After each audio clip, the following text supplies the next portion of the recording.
আজ বানাচ্ছি chicken stick কাবাব, যেটা খুবই সহজ বানানো। একদম ঘরোয়া উপকরণ দিয়ে বাড়িতেই বানিয়ে দেখাবো ছোট থেকে বড় প্রায় সকলেরই পছন্দের চিকেন স্টিক কাবাব অথবা চিকেন কাঠি কাবাব। যার জন্যে প্রথমেই বোনলেস চিকেন নিয়ে নিয়েছি। চিকেনটাকে খুব সামান্য উপকরণ দিয়ে ম্যারিনেট করে নেব।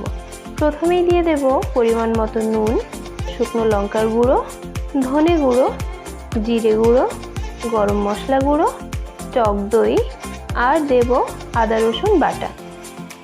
এবার খুব ভালো করে মেখে নেওয়ার পালা। এভাবে মেখে 1 ঘন্টা রেখে দেব, যাতে মাংসের মধ্যে মশলাগুলো খুব ভালোভাবে ঢুকে যায়। তাওয়া বসিয়ে তাতে সামান্য তেল ব্রাশ করে নিয়েছি।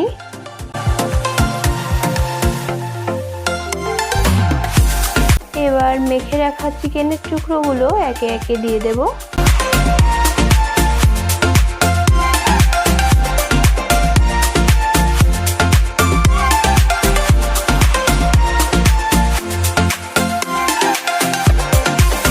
এক পিঠ মিডিয়াম হিটে ভেজে উল্টে দেব, অপর পিঠটা যাতে ভাজা হয়ে যায়।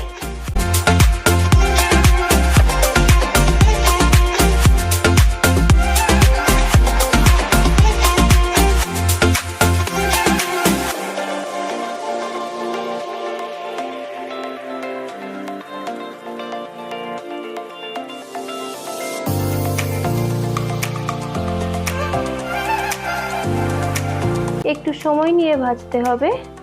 একটু ভাজা ভাজা হয়ে আসলে এবার ঢাকা দিয়ে দেব, যাতে মাংসটা ওয়েল কুক হয়। ঢাকা খুলে হাই ফ্লেমে 1 মিনিট ভেজে নামিয়ে নেব।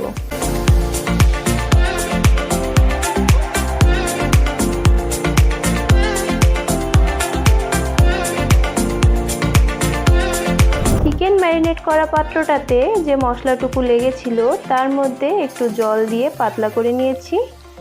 এবার কিউব করে কেটে রাখা ক্যাপসিকাম, টমেটো ও পেঁয়াজগুলোকে দিয়ে একটু মিশিয়ে নেব।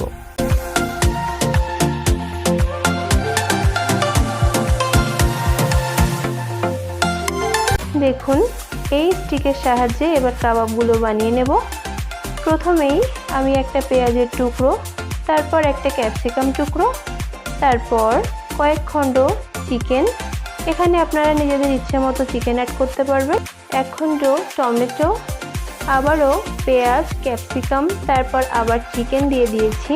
ফাইনালি আবারও পেঁয়াজ আর ক্যাপসিকাম দিয়ে টোটাল কাবাবের স্টিকটা আমি রেডি করে নিয়েছি। আপনাদের বোঝার সুবিধার জন্য আমি আরও একটা বানিয়ে দেখাচ্ছি, তাহলে আপনাদের বুঝতে অনেকটাই সুবিধা হবে। দেখলেন তো কতটা সহজ? এভাবে 5টা স্টিক আমি বানিয়ে নিয়েছি। এবার বানিয়ে রাখা কাবাবগুলোকে আমি আগুনে ঝলসে নেব। মাঝে মাঝে একটু বাটার ব্রাশ করে এভাবে ঘুরিয়ে ঘুরিয়ে ঝলসে নিতে হবে।